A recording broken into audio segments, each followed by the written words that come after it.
Ito yung tawag dito, glass detailing. Dumudulas na talaga, no? Ayun. Wala pang wax, eh, no? Wala pa. Grabe yung reflection dito, pre, oh.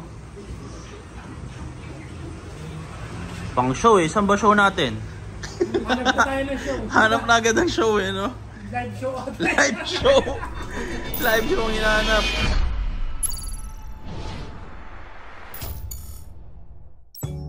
What is up, potatoes? What's up sa inyo mga patatas? Woo! Grabe guys, ang init. So alam nyo guys na share ko sa inyo na gusto ko talaga ng leather seats, no? Pero kapag ganitong mga may init, boy. May init. Pero kapag ganitong mga initan guys, pasok talaga ang Yagba Doodles. Tingnan mo naman, tirik na tirik ang araw. Anyway, papunta tayo ngayon ng Auto Pro dahil ipapadetail natin to si Casper. Ito yung gusto ko pala sa Accord guys, share ko lang rin sa inyo. Tingnan natin. Bang!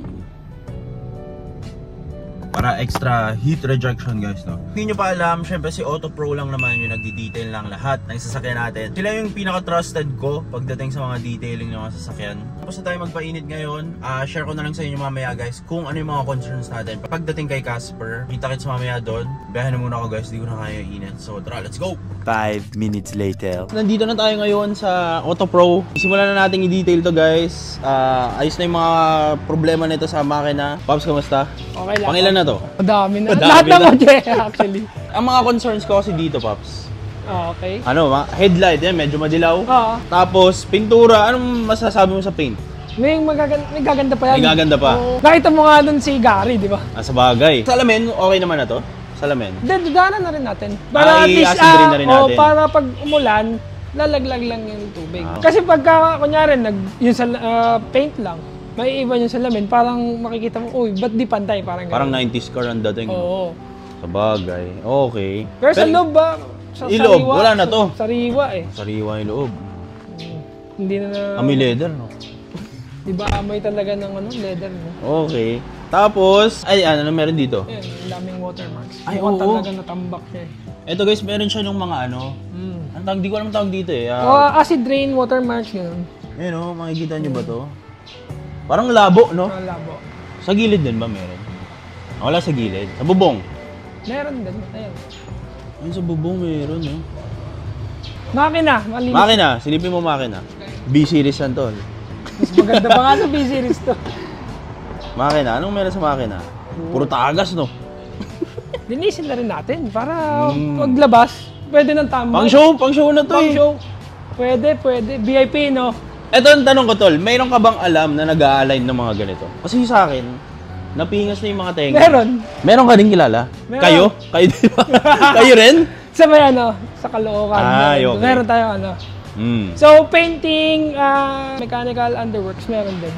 Paint shop din meron kayo, di ba? Retouch, mga ganun. Retouch. Wash over, car show finish. Pero ngayon, as of now, Ito muna, anayin natin. papakintabi natin to. Oo. Kasi ito, Okay. madali naman yan. Yeah, parang tawag doon kasi, di ba, pag napunit siya, siya. Yung iba fiber, yung iba plastic. So parang plastic welding, lalagyan mo siya ng plastic part. Plastic welding. Tapos alam mo yung pang, ng mga wire? Tawag doon yung pang... Soldering iron. Yes, parang ganun siya. Pero ang main concern ko kasi talaga dito kay Casper guys, yung mga ano eh. Alam mo naman pagka rich potato, Basta, maselan yan. Hindi Diba? pwedeng ano. Ito dito sa hood, sa ano. May ano eh, no? May Alam mo yung parang kalang inugasan na siya pero parang may... parang natuyo, no? Parang ganun. Pero kaya. Maganda pa yung pintura actually. Okay, pwede Ang dito medyo siya visible eh. usually talaga problema ng puti, lalo na pag repainted. Yung iba pag hindi maayos sa pagka-pintura, nag-iiba-iba yung kulay. Parang, diba, na mas yellow to, ganun. Yan. Kasi actually, sinisip-sip kasi ng pintura yung sa masilya. Okay. Anyway, So, doon kaya naman pinaka-visible, yun gawan ng ito talaga paraan. yun. Nasa nagpintura din. Ayun no? Makintab siya pag tinignan mo. Pero iba yung kintab na malinis yung parang example, tingnan mo yung sumili. Ay, ito. Ito, ay gago, oo nga no. Puti din yan, di ba?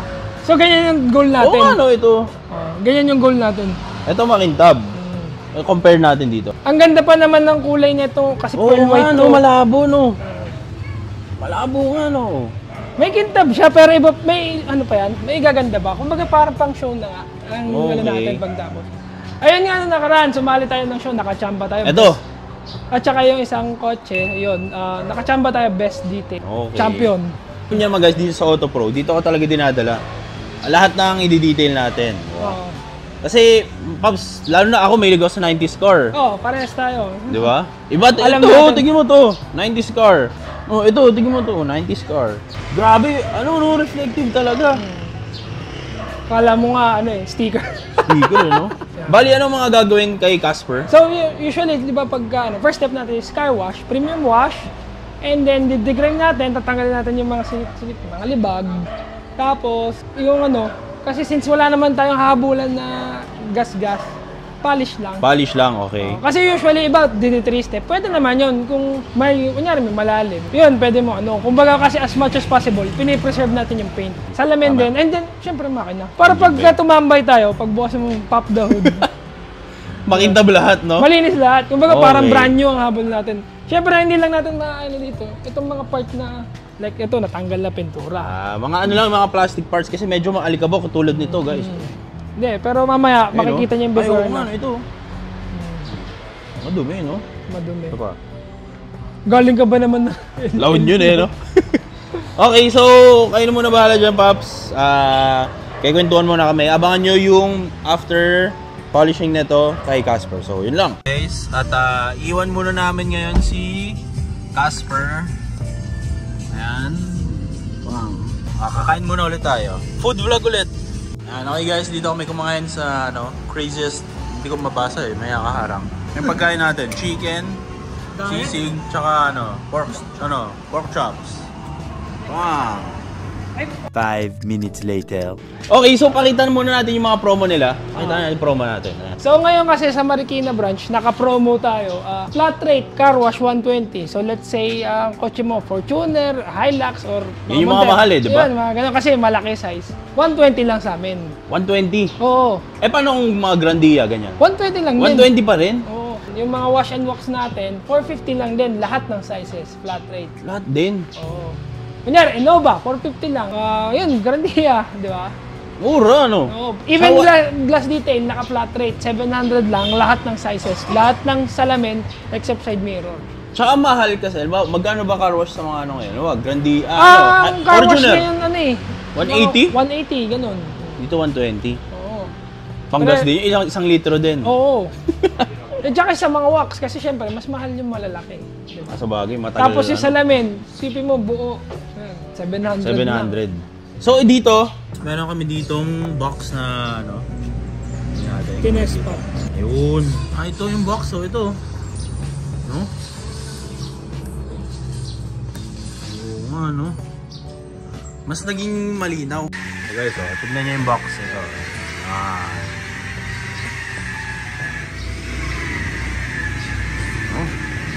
Meron nga, no? Kala ko wala nang pag-asa ang puti.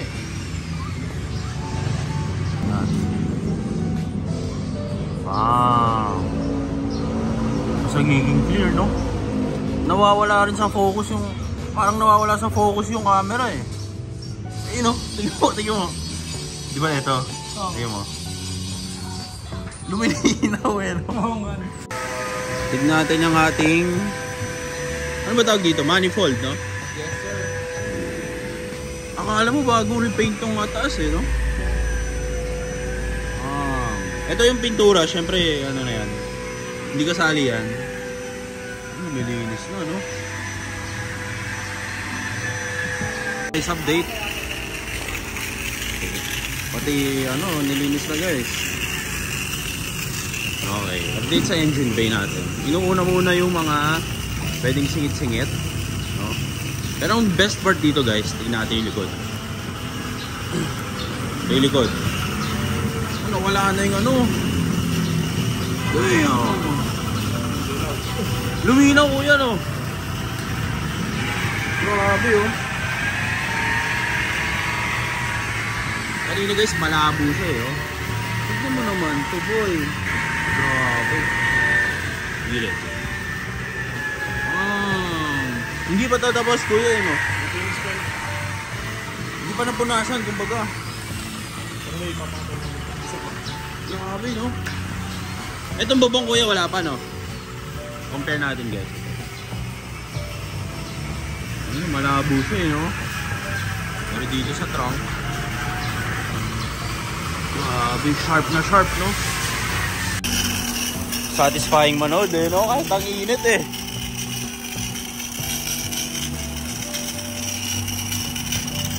Parang yung bata ka, no? Yung may naghahalo ng simento, no? Sarap panoorin, eh. Ito, kotse naman. Ito. Yang isa. Oh. Parang sarap agawin kay kuya. Ako na mag-ano, no? Kaya nga ako nagsabot kanina. Nakisali, no? Sarap panoorin, eh, oh. Okay, dito guys sa bubong, mapapansin nyo dito, ayun, puro ulap, no? Ano yung technique natin? Rubbing compound. Rubbing compound. Subatan natin.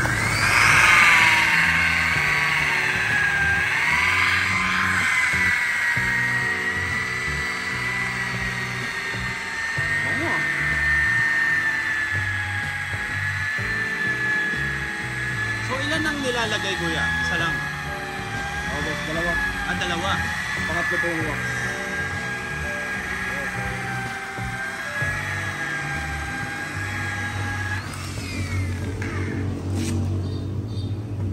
Ito naman yung pangalawa. Spatan mo.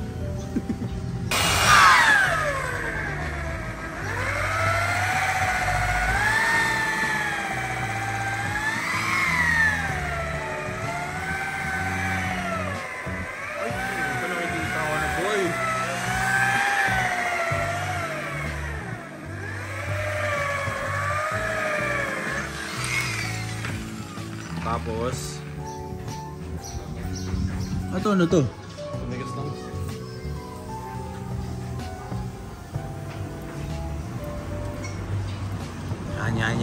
Yan. Grabe, oh. Ayun, oh. Ayan, ito yung parang libag. Libag ba tawag ko dito? Watermarks. Ayun, oh. Tsaka ang maganda, nagiging reflective, no? Ito dito guys, oh, parang may ulap. Ayun, oh. Ayun, oh. Ulihin natin. Ayun, oh. Okay din. So ito ang concern natin guys. Ayun, oh, kasi meron siyang parang mga alikabok na hindi nawawala sa sabon, no? Dito wala. Tsaka madulas. Epektibo.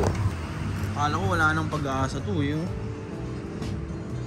Bago natin ituloy ang ating video, gusto ko muna i-share sa inyo na favorite ating betting site which is ang 1xBet is to improve na ngayon 2024. So everyday ang 1xBet is pinapaganda nila yung ating user interface pagdating sa ating cellphone. So ngayon 2024 dahil nga meron na silang sariling application sa phone, syempre mas madali na mag-cash in and mag-cash out at syempre mag-deposit para makapag-bet tayo. So paano nga ba i-download yung 1xBet? Napakadali lang nito guys. Search nyo lang sa Play Store or sa App Store. Android or iPhone meron niyang application sa phone. So punta lang kayo sa App Store or sa Play Store nyo, search nyo lang dyan 1xBet, tapos lalabas yung window na yan. Share ko lang sa inyo guys, dati kasi wala silang application sa phone. So nag-operate sila via links lang. So ngayon, syempre mas madali na. And syempre, mas reliable to kasi hindi na kayo mag-click ng kung ano pang link. Anyway, meron tayong voucher para makatanggap kayo ng $100 from 1xBet.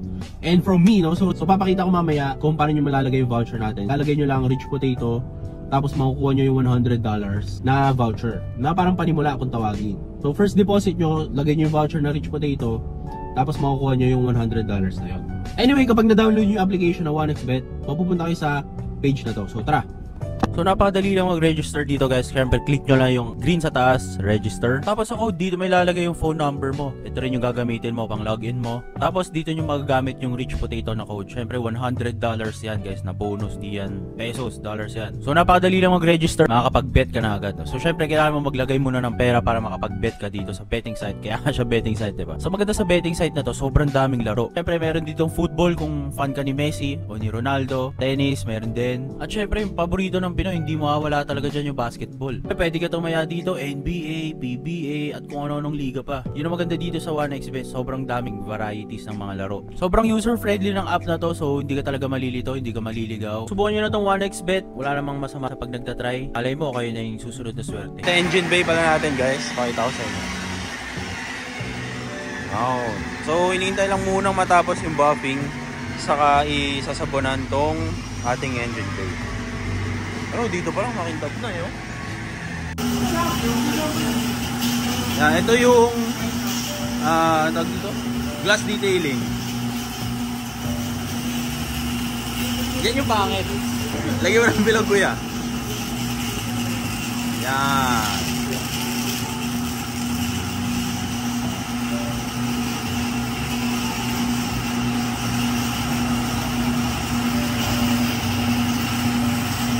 Tingnan natin kung ano, didikit pa.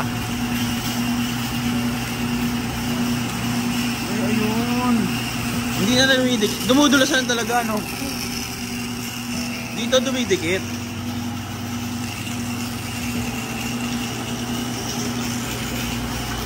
Oo nga, no? Kapag acid rain, lalo na sa ulan, didikit talaga yan.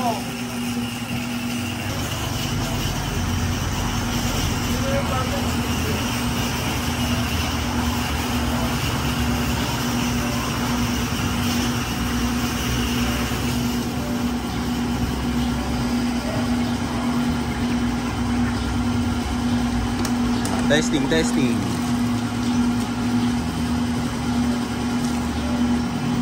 Yun. Ito, ano no? Parang may libag din, no? Hindi pa kasi tapos yun. Makita niya yung ano ng tubig. Iba yung daloy, no? Hindi na lahat habs mo na naiiwan. Kaya nga. Saka hindi dumi. Parang tuyo na agad eh, no? Ito basa, oh. Kaya Okay. recommended yung glass detail pagkatakulan eh. Kasi sa ulan, no? Para safety mo rin. Oh, nilagyan na ulit. Parang tuyo na agad eh, no? Damn. Oh, di na ulit dumidikit, oh.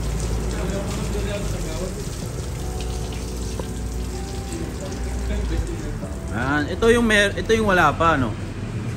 Dito naninigit, oh. Dito parang tuyo agad, eh, oh. Parang tuyo agad, eh, no? Hindi kasi pinakapitan. Yung sa kabila, eh, oh. Kapansin mo. Ito yung ano. Akala mo tuyo, eh, oh.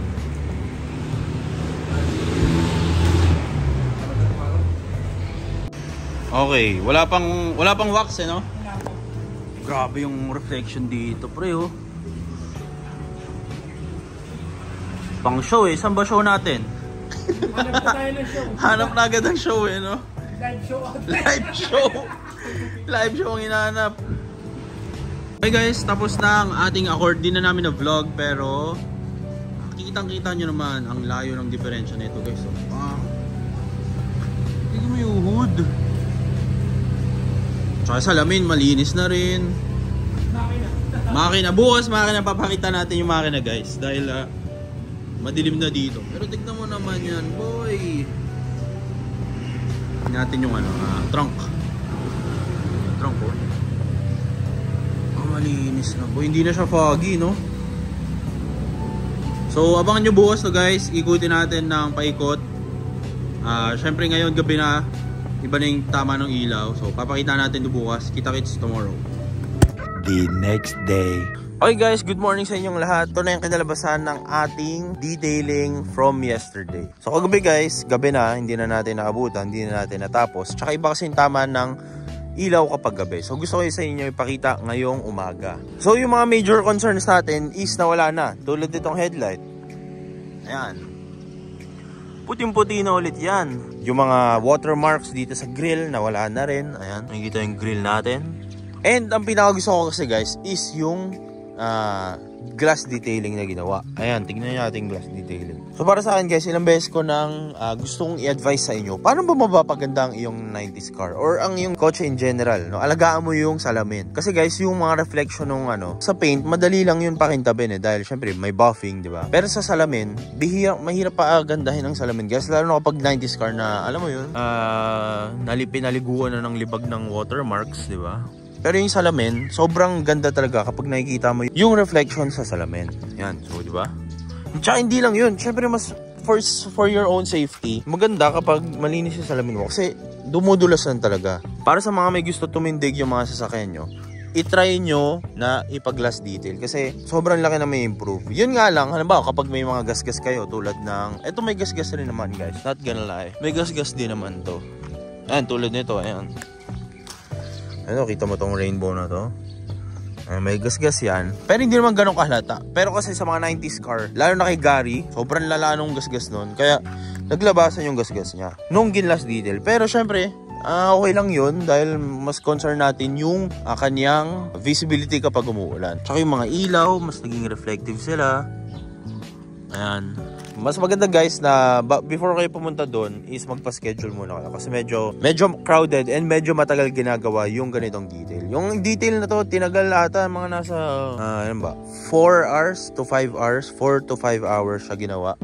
Kasi ang ginawa sa kanya is exterior detailing, which is polish, glass detailing, tsaka yung sa engine bay. Ayun pala, pakita ko sa inyo yung engine bay. Ito guys, sobrang ganda na ng engine bay natin. Alam nyo guys, sa mga ganitong sasakyan, ito na yung madaling linisin na engine bay kasi may mga plastic cover sila, no? Ayan. Bakit kailangan nagpapa-engine bay guys? Bakit mahalaga nagpapa-engine bay detailing or engine wash, no? Kasi para sa akin, dahil nga second hand tong kotse natin, importante sa akin yung engine detailing para makita ko kung may mga tumatagas na mga kung ano-ano dito, di ba? Pero so far wala naman dahil inayos na natin yung mga problema nito. Ayun, makikita nyo, sobrang linis na ng ating makina. So from time to time, syempre kailangan na lang natin punasan to kasi syempre inaalikabok. Papakita ko sa inyo guys kung ano nagagawa ng kung gaano kadumi ang engine bay kapag umaandar kayo. So after 2 days lumipas, titignan natin kung madumi ba. Ito, hawakan natin, malinis tong kamay natin, no? Ayun, no? Yun, no? Dumi agad, diba? So, from time to time, dapat punas-punasan nyo rin, no? Kasi, syempre, dumadaan kayo sa mga maalikabok na mga kalsada. Tapos, syempre, nag-build up yung gunk nyan. Pumupunta sa mga singit-singit ng mga ano nyo, diba? So, from time to time, may panlinis nyo rin yung engine bay nyo. Kasi, guys, dito nyo makikita kung, halimbawa, may marupok na rubber, may basag na plastic, may basag na clip, may mga nagka-crack na ng mga couplers, ayan, may mga basag na ng mga socket, doon mo makikita diba? So ako dinadala ko talaga sa professional engine detailers dahil itong matter na to, medyo ano to guys, medyo critical yung ganito dahil nga makina yung pinag-uusapan dyan So yung iba, halimbawa hindi nila tinakpan yung battery, hindi nila tinanggal, hindi nila tinakpan yung alternator or yung mga ignition coils, spark plugs, doon nagtotope yung mga sasakyan So dalihin nyo, kung malayo mga kayo sa Autopro, dalihin nyo sa marunong mag-engine detailing. And pinate ko na pala itong intake manifold natin para maging single color na ulit yan. So ayan ang kanyang kalabasan. So ayun lang guys, at next project natin dito, tint, no? Ay makikita nyo dito guys, ayun, color green shade. Pero yung ano kasi nito guys, alam mo yung zero heat rejection yung stock. Ayoko nung ganon dahil nga mainit. So abangan nyo lang kung anong ilalagay natin dito. For sure hindi tayo mag all out black kasi ayoko nung ganon. And ayun, no? Pakita ko ulit sa inyo guys kung kintabi, no? Pakita ulit sa inyo guys kung ano ang walk around ni Casper. So ayan, panood nyo nga last vlog, naglagay tayo ng mga washer dummies and yung ating gold emblem, no? Para sa akin guys, sobrang ganda ng gold emblem kasi very subtle lang yung pagka-gold niya. Hindi siya yung sumisigaw na gold, no? Kung gusto nyo magpa-detail, dalhin nyo sa mga professional detailers. Gusto ko ulit magpasalamat sa Autopro sa pag-alaga ng ating mga sasakyan. Lahat ng mga sasakyan natin sila nagdi-detail. Sana na-enjoy yung video natin na to. Kita-kits sa mga susunod na video. Peace out!